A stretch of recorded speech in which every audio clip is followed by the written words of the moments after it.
The One Piece world has no shortage of monsters, impossibly strong cannibals, unkillable dragon demons, as well as unstoppable crescent moustaches. But then, beyond all of that, there's an even greater monster, a devil capable of striking fear into each and every one of them, and its name is Rocks.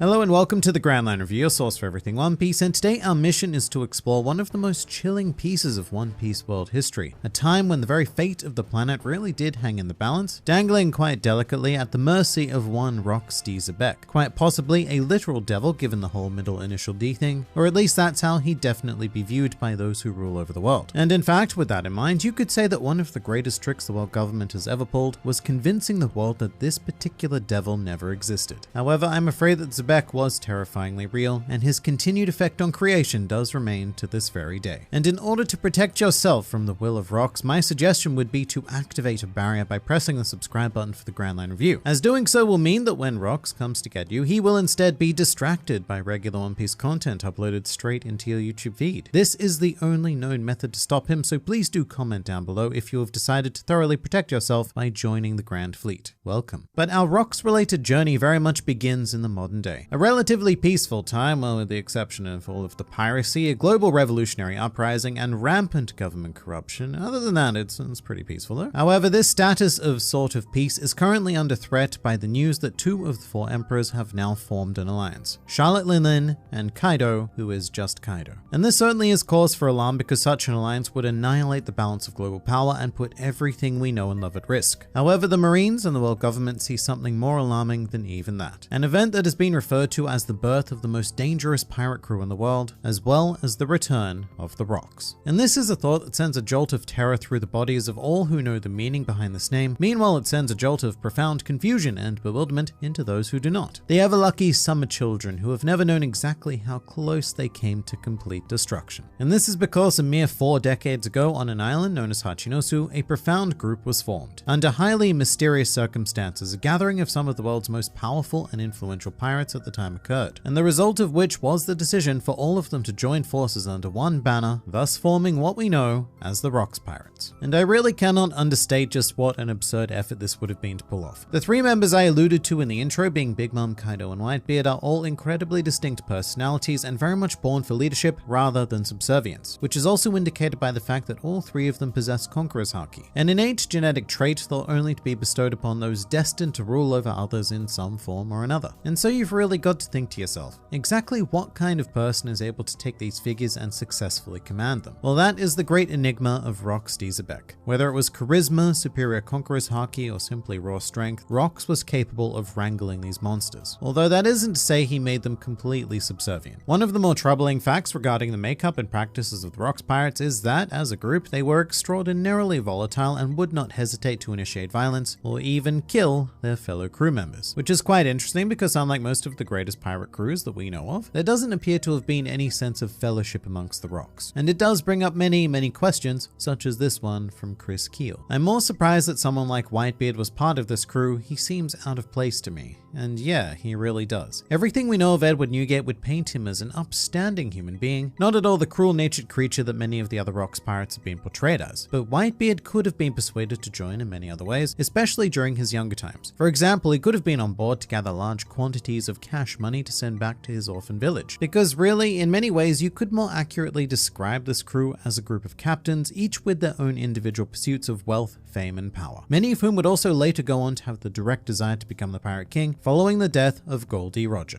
However, at this point in time, Rocks was able to unite them, and in the words of former Fleet Admiral Sengoku, the purpose of this crew was to make one big score. Now, as for exactly what this score was, it's very difficult to tell, because Xebec was invoking the use of the sponsor of this video, NordVPN. Now, a VPN is essentially a service that protects your online privacy by securing and encrypting your internet traffic whilst changing your original IP address. And I know, that's a lot of crazy non-One Piece sounding words there. But to put it a bit more, bluntly, a VPN basically protects your data from those trying to spy on and or acquire it. And in this case, that would be the world government sending sneaky cypherpole agents to spy on all of your illicit online activities. I don't know if they're illicit or not, but they probably are, knowing you. Yeah, I'm talking about you. With that said, right now NordVPN is having a special deal with a discounted 2-year plan plus an additional 1 month for free. This also has a 30-day money-back guarantee, so if you decide that you're not a fan of, privacy, then you can resume your exhibitionist lifestyle at no extra cost. Or any cost, no cost. That's what money back means. But all one needs to do is go to this rather funky link here, nordvpn.com/grandline, and use the coupon code, which is rather conveniently also Grand Line. So look, Xebec definitely had the right idea here. Unfortunately, as a result, we have very limited information regarding the goal of the crew as a whole. However, Xebec himself was a bit more liberal with his personal ambition, which was to allegedly become the king of the world, which in many ways is quite a stereotypical goal in media, to take over the world and such. However, in One Piece, this is actually quite a rarity. Major antagonists in One Piece do think big, but many of them are driven by the idea of becoming the pirate king in the case of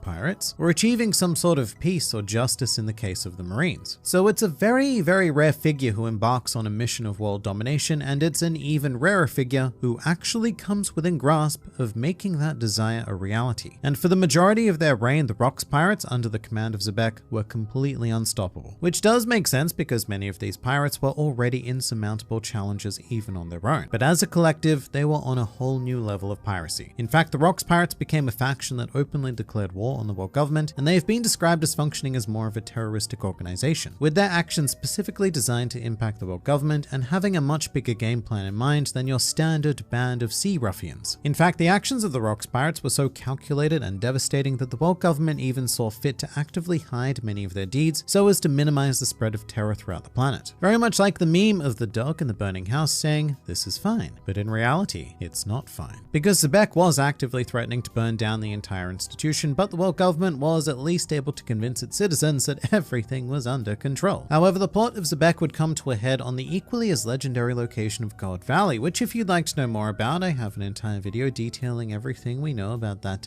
fascinating island. But for the purposes of the Rocks, this is where the legend would come to an abrupt halt. Here, Xebec and his crew were confronted by an unexpected alliance between marine legend Monkey D. Garp and the future pirate king Goldie Roger. And what's more unexpected is that both of them teamed up in order to at least partially protect the world nobles on God Valley at the time, which is quite intriguing because from the perspective of the world nobles, this was essentially a battle between three devils, a fierce clash of fate between those who had been chosen by the will of D, and one that ultimately saw the defeat of Rocks D. Xebec. However, this is the part of the story where things become even more unclear than they already sort of were. In addition to the entire island of God Valley, Xebec himself appears to have vanished from history after this event, and although Sengoku has stated that Xebec is no longer alive, the circumstances of this alleged death were never expanded upon. It's unknown if he may have been killed in battle by Roger and Garp, or perhaps even by the remainder of his own crew. Given their methods of operation, it certainly would not be unusual for the other members of the Rocks pirates to deliver a swift death to their defeated captain, or perhaps Rocks was killed by an unknown third factor. Either way, following this incident, the Rocks pirates officially dissolved, with each member going their separate ways and with many of them going on to become some of the most famous pirates to have ever lived. Meanwhile, in terms of the Marines, officially Garp was fully credited with the victory in this incident, and he then became known as the hero of the Marines. This was primarily in order to hide the filthy taboo of joining forces with a pirate, even if it was in order to overcome one of the greatest threats this world has ever faced. And really, to the best of our knowledge, this is the hardest battle that Garp has ever fought. Although I would like to clear up one thing that the anime has brought up, because when this flashback was adapted, there was a lot of filler added to it, much of which was introducing these fine gents as miscellaneous filler pirates. And according to the anime portrayal, they are all members of the Rocks. Canonically, however, this is not the case. These are not the Rocks pirates. These are the Rocks pirates. And I only go to the trouble to point that out because I think that adding the filler pirates significantly downplays the threat that the Rocks pirates presented to the world at large. Every known member of this crew went on to become a superpower or a super name in their own right, and other Rocks alumni include Golden Lion Shiki, a man who nearly defeated Roger in warfare, as well as led a one-man assault on Marineford. Then there's also the legendary Captain John, who we best know as one of the corpses that Gecko Moria was able to acquire, and other named figures who we have yet to see a visual of, such as Silver Axe and Wang Zi. But this takes us to the legacy of Xebec. His life in this world may very well be over, but his influence and will well and truly live on to this day. I would actually go so far as to call Xebec quite possibly the most influential pirate in the history of the series, even more so than Roger, because the remnants of his crew went on to inform the entire piracy power structure that we see in the modern day. Big Mom, Kaido, and Whitebeard all went on to become recognized emperors of the sea, and now that two of them have formed an alliance, that act in and of itself is being hailed as the return of the rocks. However, there is a much more sinister legacy lurking in the shadows behind all of that. A perhaps much more potent inheritance of will presented in the figure of Marshal D-Teach, who himself is now also recognized as an Emperor of the Sea. But if there was any single figure in One Piece who best embodies the legacy of rocks, then it would most certainly be Blackbeard. Firstly, because Blackbeard is not only another elusive wielder of the middle initial D, but in addition to that, he is also an aberration of the will of D, a figure who does not fit the patterns presented by our other known members, with the exception of Xebec, of course, who is also an aberration. In addition to this, Blackbeard has also inherited Hachinosu, the birthplace of the Rocks Pirates, and has chosen to use it as the base of his empire. But the factor that most clearly and powerfully solidifies Blackbeard's connection to Xebec is simply the name of his flagship, which is the Saber of Xebec. And whilst this ship has never been seen, thus far anyway, its name was revealed in the One Piece Figure Card Databook prior to the revelation of Rocksteady Xebec in the series actually. And in the same way that the will of Roger is present within Luffy, it is now very clear that the will of Xebec is well and truly present within Blackbeard, meaning that the demon of Xebec still has yet to be completely vanquished. And whilst the world is currently focused on the threat of the remnants of the Rocks Pirates, this is merely a distraction for an even greater darkness to emerge and take the planet by storm. But if you'd like to know more about the Rocks Pirates, then I'd highly recommend checking out my video on the God Valley incident. But please do leave your thoughts in the comments below or even join the discussion on our Discord server. But for now, this has been the Grand Line Review,